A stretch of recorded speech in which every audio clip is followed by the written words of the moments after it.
क्या आप जानते हैं कि जमीयत उलमा हिंद भारत का सबसे बड़ा मुस्लिम संगठन है। इस संगठन ने भारत में सबसे ज्यादा मुस्लिम राजनेता पैदा किए। इसमें जुड़ने वाले लोगों की संख्या 1 करोड़ से अधिक है। ये भारत का अकेला मुस्लिम संगठन है जिसके देश भर में 3000 से अधिक प्राइमरी स्कूल चलते हैं। जमीयत उलमा हिंद के भारत में 1700 से अधिक ऑफिस मौजूद हैं। ये संगठन भारत में 15,000 से अधिक मकतबों का संचालन करता है। जमीयत उलमा हिंद को भारत सरकार कई अवार्ड से सम्मानित कर चुकी है। ये शिक्षा के क्षेत्र में काम करने वाला भारत का सबसे बड़ा मुस्लिम संगठन बन चुका है। जमीयत उलमा हिंद की स्थापना 23 नवंबर 1919 को दिल्ली में की गई थी।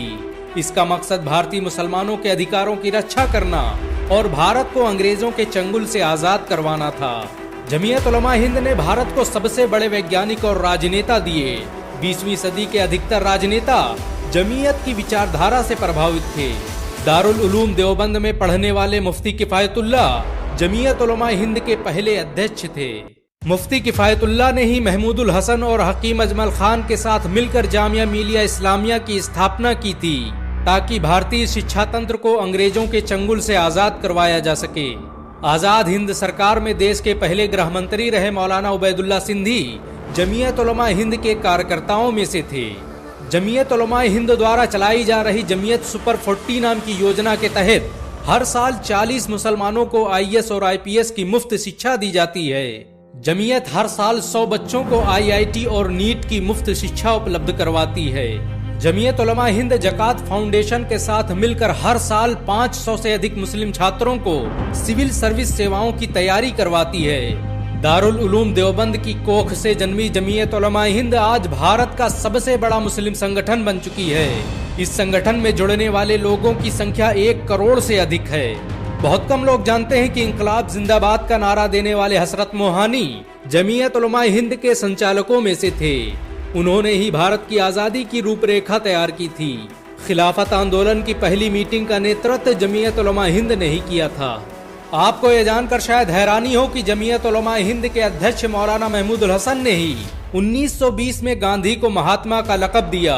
उनका ये नाम इतना मशहूर हुआ कि गांधी पूरी दुनिया में महात्मा गांधी के नाम से याद किए जाने लगे। भारत की आजादी का नेतृत्व करने वाले संगठन इंडियन नेशनल कांग्रेस के 9 से अधिक प्रेसिडेंट मुसलमान रहे, जिनमें अधिकतर लोग जमीयत उलमा हिंद के मेंबर थे। जमीयत उलमा हिंद ने भारत की आजादी के लिए कांग्रेस के साथ मिलकर काम किया। खिलाफत आंदोलन की शुरुआत जमीयत उलमा हिंद ने ही की थी। जमीयत उलमा हिंद को पहचान दिलाने में दारुल उलूम देवबंद का बड़ा किरदार रहा। दारुल उलूम देवबंद के उस्ताद रहे मुर्तजा हसन चांदपुरी जमीयत उलमा हिंद के पहले उपाध्यक्ष थे। दारुल उलूम देवबंद के छात्र रहे मुफ्ती किफायतुल्लाह जमीयत उलमा हिंद के पहले अध्यक्ष थे। दारुल उलूम देवबंद के पहले छात्र रहे मौलाना महमूदुल हसन जमीयत उलमा हिंद के दूसरे अध्यक्ष थे। उन्होंने ही भारत की आजादी के लिए रेशमी रुमाल आंदोलन की शुरुआत की थी। दारुल उलूम देवबंद आज भी जमीयत उलमा हिंद का नेतृत्व कर रहा है। दारुल उलूम देवबंद के मोहतमिम मौलाना अरशद मदनी जमीयत उलमा हिंद के राष्ट्रीय अध्यक्ष हैं। जमीयत उलमा हिंद मीम के जनरल सेक्रेटरी रहे मौलाना महमूद मदनी भी दारुल उलूम देवबंद के छात्र रहे हैं। मौलाना महमूद मदनी को दुनिया के सबसे प्रभावशाली मुसलमानों की लिस्ट में जगह दी जा चुकी है। रॉयल इस्लामिक सेंटर के सर्वे के मुताबिक मौलाना महमूद मदनी दुनिया के 27वें सबसे प्रभावशाली मुसलमान हैं। बहुत कम लोग जानते हैं कि आजादी के वक्त जमीयत उलमा हिंद का अपना अखबार भी था। 1938 में अंग्रेजों ने बगावत के जुर्म में जमीयत अखबार पर पाबंदी लगा दी और इसके पत्रकारों को जेल में डाल दिया। 1947 में मोहम्मद मियां देवबंदी ने दोबारा इस अखबार की शुरुआत की जो आज तक जारी है। आपको ये जानकर शायद हैरानी हो कि जमीयत उलमा हिंद ने ही सबसे पहले असहयोग आंदोलन की शुरुआत की थी।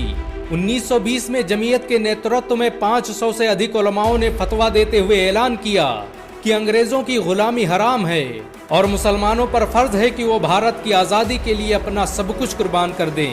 भारतीय इतिहास में ये फतवा तर्क मवालात के नाम से जाना जाता है। भारत के सबसे बड़े मुस्लिम संगठन जमीयत उलमा हिंद की स्थापना दारुल उलूम देवबंद के द्वारा की गई। रेशमी रुमाल आंदोलन की शुरुआत करने वाले मौलाना महमूदुल हसन और मौलाना उबैदुल्ला सिंधी जमीयत उलमा हिंद के संस्थापकों में से थे। 1916 में शेखुल हिंद और तुर्की के युद्ध मंत्री अनवर पाशा के साथ मिलकर भारत को आजाद करने की जो योजना बनाई उसने भारत से अंग्रेजी सल्तनत को उखाड़ फेंका। दारुल उलूम देवबंद और जमीयत उलमा हिंद द्वारा चलाए गए इस आंदोलन के बारे में सर रोलेट ने लिखा कि ऐसी रणनीति को देखकर ब्रिटिश हुकूमत हक्का बक्का रह गई। जमीयत उलमा हिंद ने भारत में कई बड़े राजनेता पैदा किए।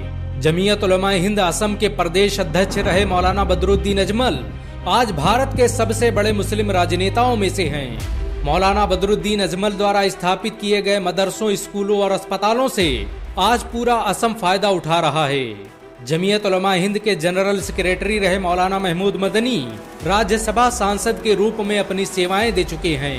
बहुत कम लोग जानते हैं कि जमीयत उलमा हिंद अब तक लाखों लोगों का मुफ्त केस लड़ चुकी है। असम में जब लाखों मुसलमानों का नाम एनआरसी की लिस्ट से बाहर हो गया, तब जमीयत उलमा हिंद ने करोड़ों रुपए खर्च करके उनका नाम एनआरसी में शामिल करवाया। जमीयत उलमा हिंद आतंकवाद के केस में फंसे लाखों बेकसूर मुसलमानों का केस लड़ चुकी है। ये भारत का अकेला मुस्लिम संगठन है जिसके पास अपनी लीगल टीम है। जमीयत उलमा हिंद जमीयत फोर्स का भी संचालन करती है। इसके तहत युवाओं को जूडो, कराटे और फाइटिंग इत्यादि की ट्रेनिंग दी जाती है। जमीयत यूथ क्लब के तहत हर साल 12 लाख से भी अधिक नौजवानों को ट्रेनिंग दी जाती है। इसका मकसद ऐसे लोगों को तैयार करना है जो जरूरत पड़ने पर देश की सुरक्षा में अपना योगदान दे सके। जमीयत उलमा हिंद की मॉडर्न मदरसा एजुकेशन योजना के तहत मदरसों से निकलने वाले बच्चों को मेडिकल और इंजीनियरिंग की तालीम दी जाती है। मदरसों से निकलने वाले इन छात्रों को जामिया मिलिया इस्लामिया के उस्ताद शिक्षा देते हैं। जमीयत उलमा हिंद का भारत की आजादी में बड़ा किरदार रहा। ये पहला भारतीय संगठन था जिसने बंटवारे का सबसे अधिक विरोध किया। जमीयत के मुताबिक ये देश का नहीं, मुसलमानों की ताकत का बंटवारा था। अगर देश विभाजित न होता तो आज भारत में 65 करोड़ से अधिक मुसलमान होते। बहुत कम लोग जानते हैं कि भारत छोड़ो आंदोलन को जमीयत उलमा हिंद ने ही स्पॉन्सर किया था। 1930 में नमक कानून तोड़ने के जुर्म में जमीयत उलमा हिंद के बहुत से कार्यकर्ता जेल में डाल दिए गए। अंग्रेजों का विरोध करने के जुर्म में जमीयत उलमा हिंद के उपाध्यक्ष किफायतुल्लाह देहलवी 6 महीनों तक जेल में बंद रहे। जमीयत उलमा हिंद आज बड़े पैमाने पर रिलीफ कैंप चलाती है। मुजफ्फरनगर दंगों के बाद जमीयत ने अपने पैसों से कई हजार घर बनवाए ताकि विस्थापित मुसलमानों को बसाया जा सके। देश पर जब भी कोई आपदा आई, जमीयत उलमा हिंद हमेशा भारत के साथ खड़ी रही। जमीयत उलमा हिंद को भारत का सबसे प्रभावशाली संगठन माना जाता है। जमीयत के दबाव में ही भारत सरकार ने मस्जिद अक्सा को फिलिस्तीन का हिस्सा बताते हुए इजराइल को एक देश के रूप में मान्यता देने से इनकार कर दिया। आजादी के वक्त जब मुसलमानों का कत्लेआम शुरू हुआ, तब जमीयत ने जवाहरलाल नेहरू से एक समझौता किया कि भारत सरकार मुसलमानों के पर्सनल लॉ में कोई छेड़खानी नहीं करेगी। इसी के बाद भारत में मुस्लिम पर्सनल लॉ बोर्ड को कानूनी मान्यता मिली। बाबरी मस्जिद का केस लड़ने में जमीयत उलमा हिंद का बड़ा किरदार रहा।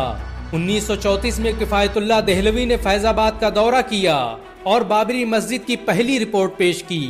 1952 में मौलाना अबुल कलाम आजाद और हुसैन अहमद मदनी ने ही ये फैसला किया कि हम इस मामले को कोर्ट तक ले जाएंगे। जमीयत उलमा हिंद ने ही बाबरी मस्जिद वर्किंग कमेटी बनाई, जिसमें जफर याब जीलानी और मोहम्मद मतीन जैसे वकील शामिल थे। आपको ये जानकर शायद हैरानी हो कि भारत में स्लाटर हाउस को जमीयत उलमा हिंद ही हलाल का सर्टिफिकेट देती है। जमीयत उलमा हिंद ने मलेशिया के साथ मिलकर हलाल ट्रस्ट का गठन किया, जिसके जरिए स्लाटर हाउस की जांच कर उसके गोश्त को हलाल और हराम होने का सर्टिफिकेट दिया जाता है। जमीयत उलमा हिंद भारत का सबसे पुराना गैर राजनीतिक संगठन है। 12 लोगों के साथ शुरू हुई जमीयत में आज करोड़ों लोग काम करते हैं। जमीयत आज सिर्फ एक इदारा ही नहीं, भारत की पहचान बन चुका है। इस संगठन ने हर दौर में भारत के लिए सबसे ज्यादा कुर्बानियां दी। भारत को जब भी जरूरत पड़ी, जमीयत का हर कार्यकर्ता सीना ताने खड़ा रहा। सच तो ये है कि जमीयत आज भी मुसलमानों के दिलों में बसती है। मुसलमान इसकी हिफाजत के लिए अपना सब कुछ कुर्बान कर सकते हैं। अगर एक मुसलमान होने के नाते आपको गर्व महसूस हुआ हो तो इस वीडियो को लाइक और शेयर जरूर करें। ऐसी और वीडियो को देखने के लिए हमारे चैनल को सब्सक्राइब करें, घंटा जरूर दबाएं।